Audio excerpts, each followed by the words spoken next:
কিন্তু এটা অ্যাটলিস্ট বুঝে নাও যে ইনভেস্টমেন্টের একটা পার্টই হচ্ছে এসআইপি।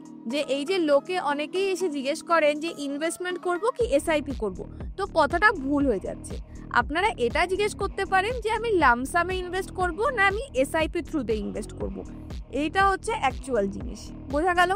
লামসাম মানে কি, যখন আপনারা একবারে একটা বড় অ্যামাউন্ট কোনো একটা স্টকে হোক বা মিউচুয়াল ফান্ডে হোক বা ইটিএফে হোক কোথাও যখন ইনভেস্ট করছো ওয়ান টাইম, সেটা হয়ে গেল তোমার লামসাম ইনভেস্টমেন্ট।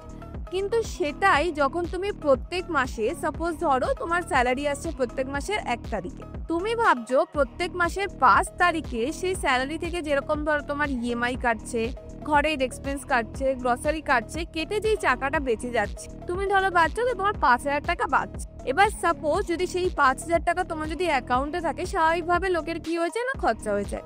তো তুমি ভাবছো একবারে 1 লাখ টাকা তুমি জমাতে পারছো না, সেই টাকাটা তোমার খরচা হয়ে যাচ্ছে। তো তুমি কি করছো, প্রত্যেক মাসের 5 তারিখে অটোমেটিক্যালি তোমার অ্যাকাউন্ট থেকে 5,000 টাকা তুমি এসআইপি করছো।